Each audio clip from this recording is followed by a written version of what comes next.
ಮೌನವಾಗಿ ಕುಳಿತುಕೊಳ್ತೀರಾ? ಮಾವನವರು ಇನ್ನೂ ಬರಲಿಲ್ಲ ಅಂತ ಕಾಣುತ್ತೆ. ವೇಳೆ ಬಹಳವಾಗಿದೆ. ಸ್ವಲ್ಪ ಆದ್ರೂ ಊಟ ಮಾಡಿಕೊಂಡು ಕುಳಿತುಕೊಳ್ಳಿರಿ. ಮುತ್ತಿನಂತ ನನ್ನ ಮೈದುನ ಎಂದು ಪೊಲೀಸರ ವಶವಾಗಿ ಹೋದನೋ ಅಂದೇ ನನ್ನ ಹಸುವಿನ ದಾಹ ಹಿಂಗೆ ಹೋಗಿದ್ಯಮ್ಮ. ನನ್ನ ಗಂಡನ ಕಣ್ಣು ಕಿತ್ತ ಆ ಭಂಡರು ಕ್ಷಣ ಕ್ಷಣಕ್ಕೂ ನಮ್ಮ ಮನೆತನದ ಮೇಲೆ ಕಾಲೂರಿ ನಿಂತಿರುವಾಗ ಹೇಗಮ್ಮ ಸಹಿಸಿಕೊಳ್ಳಲಿ ನಮ್ಮ ಮನೆತನದ ಬಾಧೆಯನ್ನು? ಅಕ್ಕ, ಹೇಗಾದ್ರೂ ಮಾಡಿ ಸಹಿಸಿಕೊಳ್ಳಲೇಬೇಕು. ಆ ಬ್ರಹ್ಮ ನಮ್ಮ ಹಣೆ ಬರ ಲಿಖಿತವನ್ನು ಇದೇ ರೀತಿ ಬರೆದಿರುವಾಗ ಅದು ನಮ್ಮ ಕರ್ಮ, ನಾವು ಅನುಭವಿಸಲೇಬೇಕು. ಯಾವುದು ಕರ್ಮ, ಯಾವುದು ಧರ್ಮ, ಯಾವುದು ಮರ್ಮ ನನಗೊಂದು ತಿಳಿಯದಂತಾಗಿದೆ ತಂಗಿ.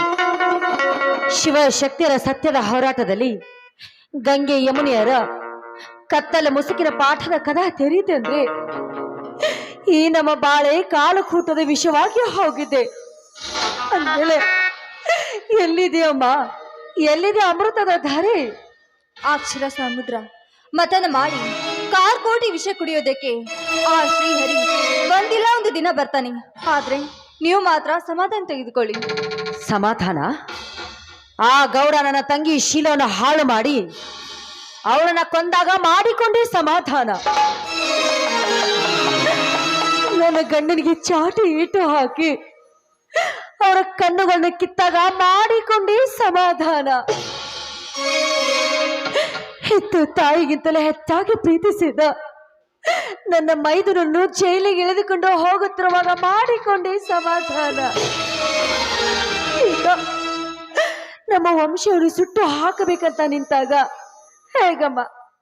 ಹೇಗಮ್ಮ ಮಾಡಿಕೊಳ್ಳಿ ಸಮಾಧಾನ? ಅಕ್ಕ, ಹಿರಿಯರಾದ ನೀವೇ ಈ ರೀತಿ ಹತ್ತು ಕರೆದರೆ ಸಣ್ಣವಳಾದ ನನ್ನ ಪಾಡೇನು? ನಿಮಗಿಂತ ಹೆಚ್ಚು ಕಷ್ಟ ಅನುಭವಿಸಿದವಳು ನಾನು.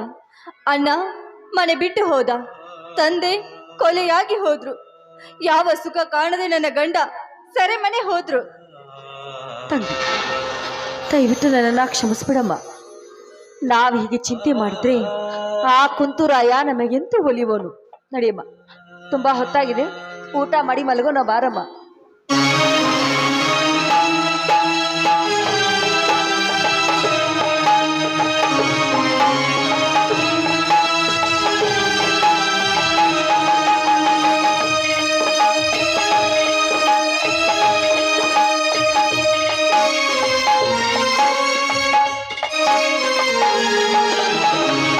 ಗಂಗಾ ಯಮುನಾ,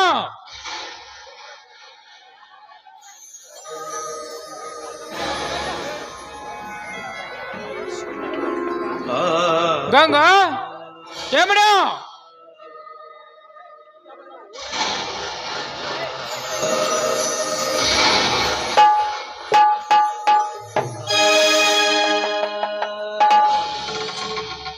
ಪನ್ನಿಸ್ವಾಮಿ ಈಗ ಬಂದ್ರಾ? ಬಾಬಾ ಈಗ ಬಂದ್ರೇನು? ಬೆಂಕಿ ಹಚ್ಚಿರಿ ಸ್ವಾಮಿ ಮಾಮ ಶಬ್ದಕ್ಕೆ. ಮನೆಯಲ್ಲೆಲ್ಲರೂ ಮಸನವಾದರೆಂಬಂತೆ ಸದ್ದು ಇಲ್ಲದೆ ಕಾಮದ ಬಂಡರಂಡರಿ.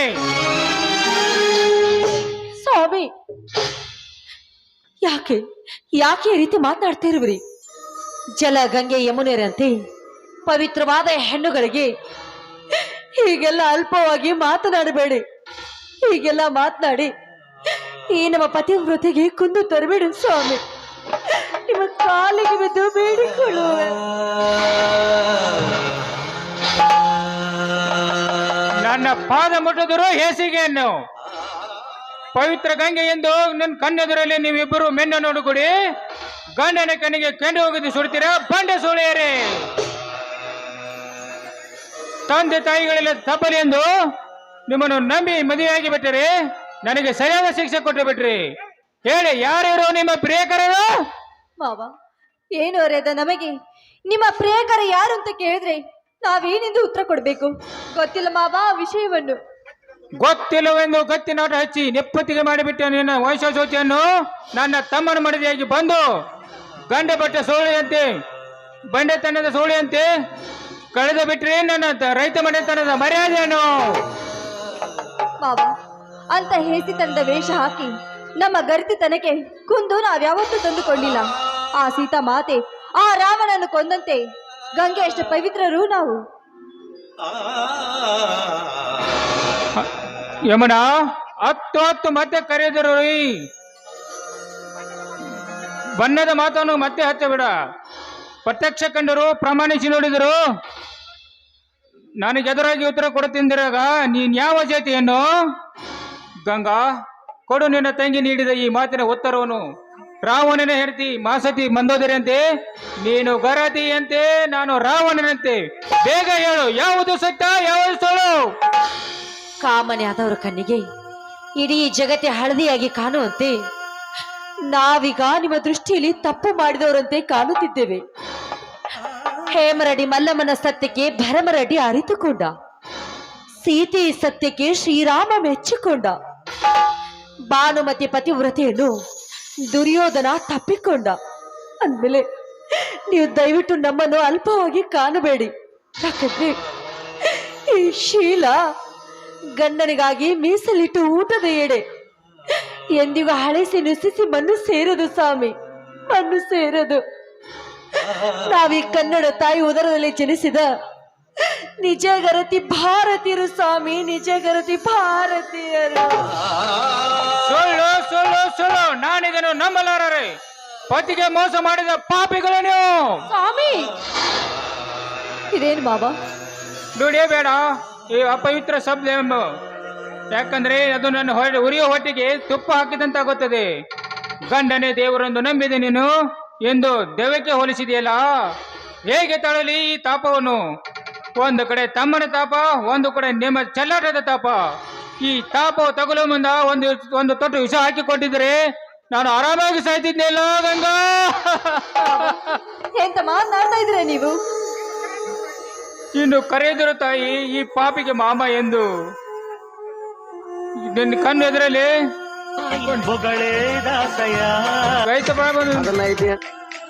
ರೈತನ ಬಾಳು ಕಣ್ಣೀರಿನೊಳಗೆ ಹೋಗುತ್ತದೆ. ನಿಲ್ಲಿಸುವ ಶಕ್ತಿ ನಿಮ್ಮಲ್ಲಿದ್ದರೆ ನೀವು ಪ್ರತಿರೋಧ ಅಂತ ಹೇಳಿ ಹರಿಶ್ಚಂದ್ರನ ಸಾಕ್ಷಿಯಾಗಿ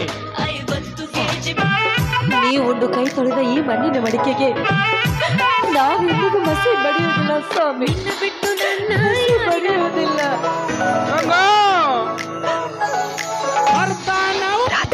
ನಾನೆಂದು ಗರಿಗೆದರಿ ಜೋರಿಗೆ ಹೇಳಿದರ ಈ ಪಾಪದ ಪಿಂಡವನ್ನು. ನಮಸ್ಕಾರ ರೀ, ಮಿನಿ ತಾಜ್ ಮಹಲ್ ಗಂಡನೇ ದೇವರೆಂದು ನಂಬಿ ಮೆಂಡನ ಕೈ ಹಿಡಿದು ತಿರುಗುತ್ತಿದ್ದಾರೆ. ನಿನ್ನ ನಂಬಿದೆ, ನಿನ್ನನೆ ಮದುವೆ ಆಗುತ್ತೇನೆ ನಂಬಿ ಒತ್ತ ಕೊಟ್ಟು ಮಾತು ಕೊಟ್ಟು ಮತ್ತೊಬ್ಬನ ಕೈ ಹಿಡಿದು ತಿರುಗುತ್ತಿದ್ದಾರೆ ನಿಮ್ಮಂತ ಗರತಿಯರು. ಅವನೇ ದಾಸಿಗಾಗಿ 500 ರೂಪಾಯಿ ಕೊಟ್ರೆ ಇವನ್ನೆತ್ತಿ ಕುತ್ತಿಗೆ ಕಟ್ಟಿ ತಾಳಿಯನ್ನು ಕಿತ್ತೊಗೆದು ಸೂಳೆಯರು ಏಸಾಕಿ ತಿರುಗುತ್ತಿದ್ದಾರೆ ನಿಮ್ಮಂತ ಗರತಿಯರು. ಹೆಂಡತಿ ಮಾಡುವ ಚೀನಕ್ಷೃತ್ಯವನ್ನು ಗಂಡಸು ಪ್ರತ್ಯಕ್ಷ ಕಂಡರು, ಪ್ರಮಾಣಿಸಿ ನೋಡಿದರು. ಅವನಿಗೆ ಕಣ್ಣಿಗೆ ಮಣ್ಣೆರಚಿ ನಾನು ಮಹಾಗರ್ದಿ ಎಂದು ಹೇಳ್ತೀಯಲ್ಲ, ನೀನೆಂತ ಮಹಾಗರ್ದಿ ಗಂಗಾ? ನೀನು ನನ್ನ ಹೆಂಡತಿಯಲ್ಲ, ಗಂಡನ ಕೈ ಹಿಡಿದು ಗಂಡನ ಕೊಡುವ ಸೋಳೆ ಸೋಳೆ ಸೋಳೆ.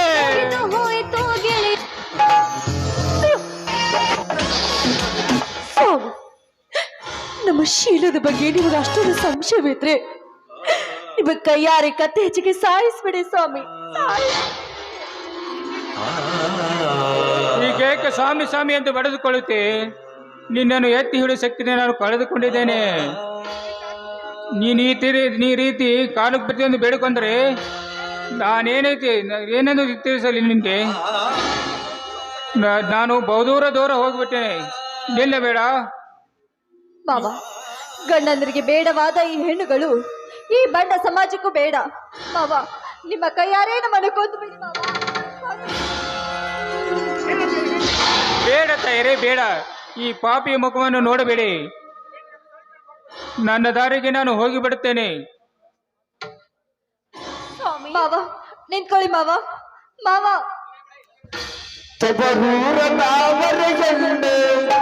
ನನ್ನ ದೀಪ ಬೆಳಗುವ ಚಾರಿದರ ಬಾಳು ನೀನು ಹುಡುಗಿ ದುರಂತರ ಹುಡುಗಿ ದುರಂತರ ಮನೆಯಲ್ಲೂ ಕಂಗುಮ ಕಣ್ಣಿಗದುವೆ ಭೂಷಣ ಹಣೆಯಲ್ಲಿ ಕಂಕಣ ಕಣ್ಣಿಗದು ಭೂಷಣ ಕಾಣದ ಕಣ್ಣಿನ ಬಾಳದ ಜೀವನ ಹಣೆಯಲ್ಲಿ ಕಂಕಣ ಕಣ್ಣಿಗದು ಭೂಷಣ ಹಣೆಯಲ್ಲಿ ಕಂಕಣ ಕಣ್ಣಿಗದು ಭೂಷಣ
ಶಕ್ತಿ ಇನ್ನ ಉಳಿಯಲಾರದು ನಿನ್ನ ಮನೆಯ ಕೀರ್ತಿ.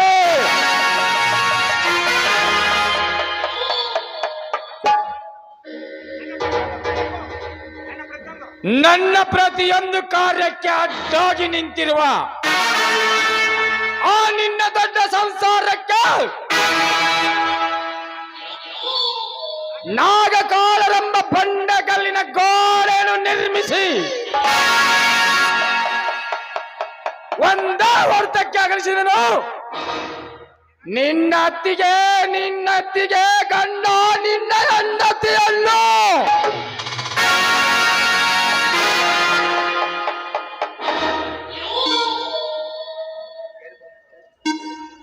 ಆದರೆ ಈಗ ಅವರೆಲ್ಲಿರುವರೆಂಬ ಸುಳಿವೇ ಇಲ್ಲ.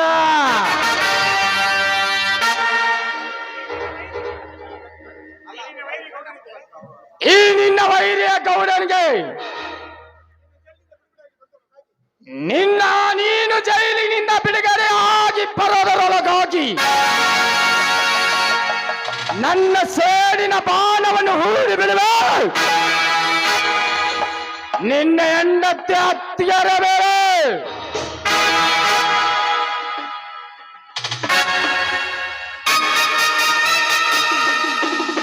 ಸುತ್ತು 20 ಹಳ್ಳಿಗೆ ದೊಡ್ಡದೆನಿಸಿಕೊಳ್ಳದಿದ್ರೆ ನನ್ನ ಹೆಸರು ರುದ್ರೇಗೌಡನೇ ಅಲ್ಲ.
ಬಸೋ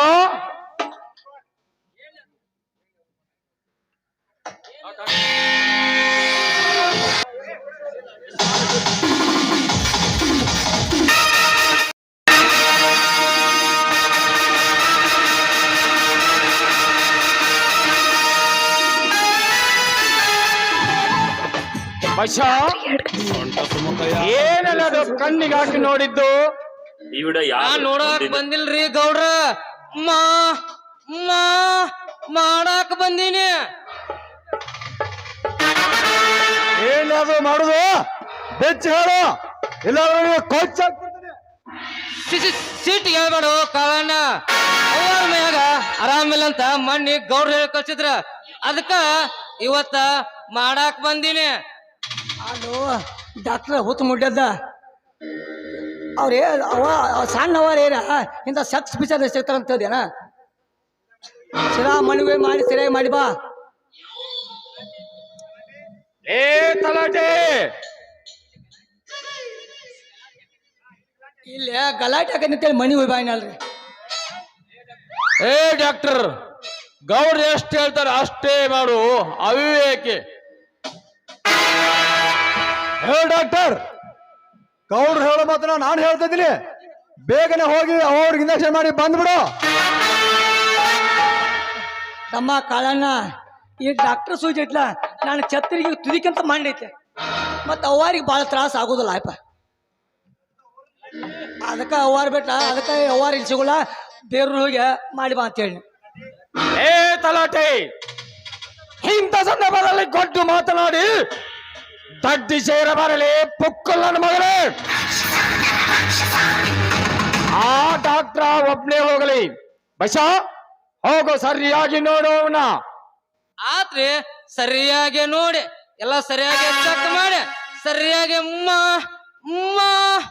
ಮಾಡಿ ಬರ್ತಾನ.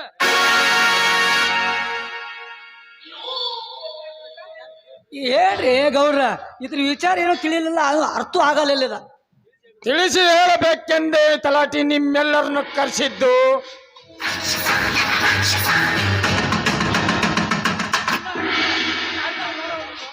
ನನ್ನ ಹತ್ತಿರ ಸಾಲ ಒಯ್ದು ಜೀವಿಸಿ ನಿನ್ನ ಸಾಲವನ್ನು ಹಾಗೆ ಕೊಟ್ಟಿದ್ದೇನೆಂದು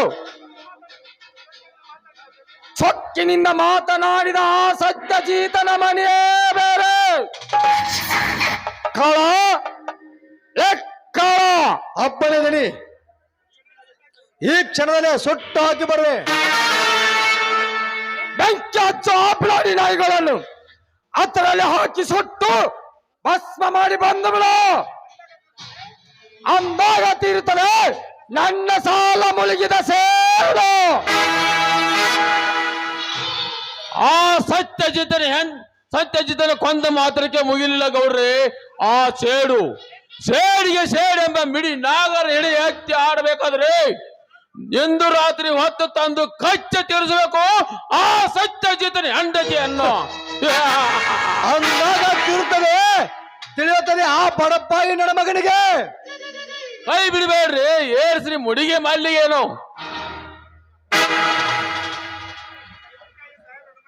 ಅದಕ್ಕ ಈ ಸಾಹೇಬ್ರ ಅನುಮತಿ ಬೇಕಲ್ರಿ ನಮಗ. ಅನುಮತಿ ಎಂಬ 4 ಅಕ್ಷರಗಳನ್ನು ಎಂದೋ ಉಗಿದು ಬಿಟ್ಟಿದ್ದೇನೆ. ತಲಾಟಿ ಈ ಗೌಡರ ಜೇಬಿನಲ್ಲಿ. ಅಂದಾಗ ಪ್ರತಿಯೊಂದು ಹಳ್ಳಿಗಳ ರೆಕ್ಕೆ ಕಿತ್ತ ತಿನ್ನಬೇಕಾಗಿದೆ ಈ ಪುಡಾರಿ ಗೌಡನೆಂಬ ಓಂಕಾರ ಬೀಡು ನೆಲೆಸಬೇಕಾಯ್ತು. ಮುಗಿಯಬೇಕಾದ್ರೆ ಮುಗಿಯಿತು ಆ ಯಮನೆಯ ಶೀಲ.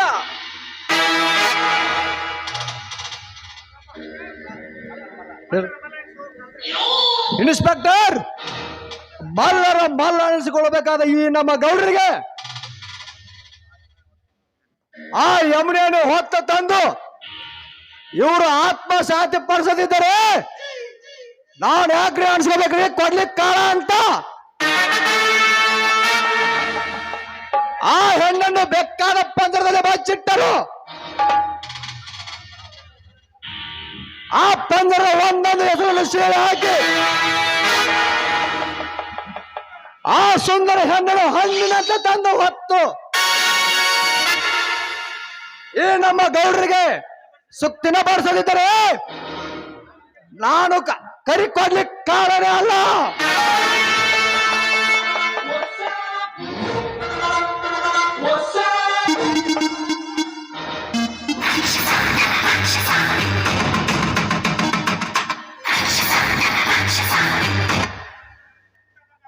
ಮುಗ್ದಂಗ ಆತಲ್ರಿ ಆ ರಂಡೆ ಮಗನ ಕೆಲಸ. ಅದು ಮುಗಿಯುವುದರೊಳಗಾಗಿ ಇನ್ನೊಂದು ಹೊತ್ತಿ ಉರಿಯುತ್ತದೆ ನನ್ನ ಮನಸ್ಸಿನ ದಾವಾಗ್ನಿ.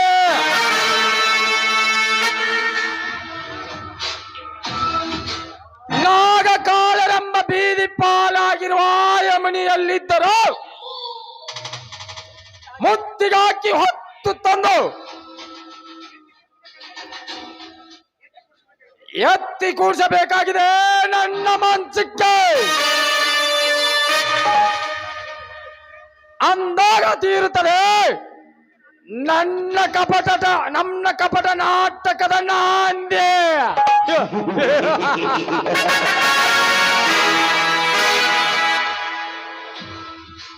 Very good. ಆಸೆ ಅಂತೂ ವಿಮಾನ ಏರಿದಂತೆ ಕಾಣುತ್ತದೆ. ಈ ಗೌಡ ನನ್ನಿಂದ ಕೆಲಸ ಮಾಡಿಸಿಕೊಂಡಿರುವ ಈ ಗೌಡನ ಸೊಕ್ಕ ಮುರಿಯಬೇಕು. ನಾ ಬಯಸಿದ ಯಮನಿಯ ಮೇಲೆ ಕಣ್ಣು ಹಾಕಿದ ಈ ಗೌಡನ ಸೊಕ್ಕು ಮುರಿಯಬೇಕಾದ್ರೆ ಎಂದು ರಾತ್ರಿ ಅವನ ಮನೆಯಲ್ಲಿದ್ದ ಹಣ ಆಭರಣನು ಕಾದ್ದು ಒಯ್ಯಬೇಕು ಇವನ ಮನೆಯಿಂದ. ಈ ಸೊಕ್ಕಿನ ಕೋಣೆಗೆ ಗೊತ್ತಿಡಿದೆ ಅಂದಾಗ ಹಾ ಗೌಡ್ರೆ, ಇವತ್ತಿನ ಪಾರ್ಟಿ ಅಂತೂ ನಮ್ಮ ಸಾಹಸಕ್ಕೆ ಬಂತಲ್ಲ. ಅದಕ್ಕೆಲ್ಲ ನಿಮ್ಮಂತ ಸ್ನೇಹಿತವೇ ಕಾರಣ. ನಗರಾಜ್, ಇದೇ ರೀತಿ ನಮ್ಮ ಸಾಹಸ ಮುಂದುವರೆದರೆ ಇಡೀ ಸರ್ಕಾರವನ್ನ ಕೈಗೆತ್ತಿಕೊಳ್ಳಬಹುದು. ನಾಗರಾಜ್, ಆ ಸದಾವಕಾಶ ಕಾಲ ತೀರ ಸಮೀಪ ಬಂದಿದೆ ಎಂದು ತಿಳಿದುಕೊಳ್ಳಿ. ಅಂದರೇನು ನಾಗರಾಜ್ ನಿನ್ನ ಮಾತಿನ ಅರ್ಥ? ಈಗ ನಮ್ಮ ಫ್ಯಾಕ್ಟರಿಯಲ್ಲಿ ದುಡಿಯುವ ಕೆಲಸ ಮಾಡುವ ಆಳುಗಳು ದೊಡ್ಡ ರೌಡಿಗಳೇ ಕೆಲಸ ಮಾಡುತ್ತಿದ್ದಾರೆ.